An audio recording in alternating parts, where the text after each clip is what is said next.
In this video, I'm going to show you how to make a Facebook post shareable in just a few quick steps.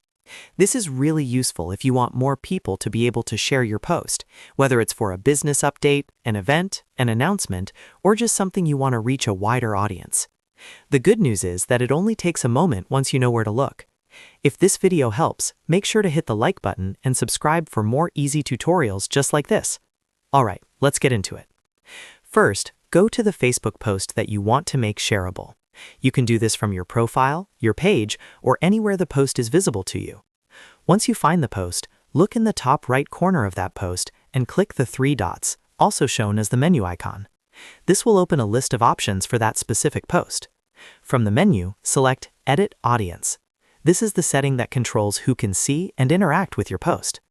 After that, you'll see the audience options. Change the audience to public. When you set the post to public, it becomes visible to everyone, and that also makes it much easier for other people to share it.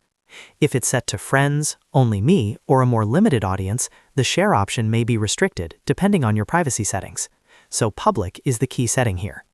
Once you've selected public, be sure to save your changes. Facebook may update the setting right away, so after saving, your post should now be shareable. You can always double-check by opening the post again and confirming that the audience is set correctly.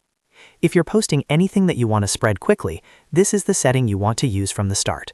It's simple, fast, and it helps make sure your content can reach more people without any extra steps. And that's it. You've now learned how to make a Facebook post shareable on Facebook.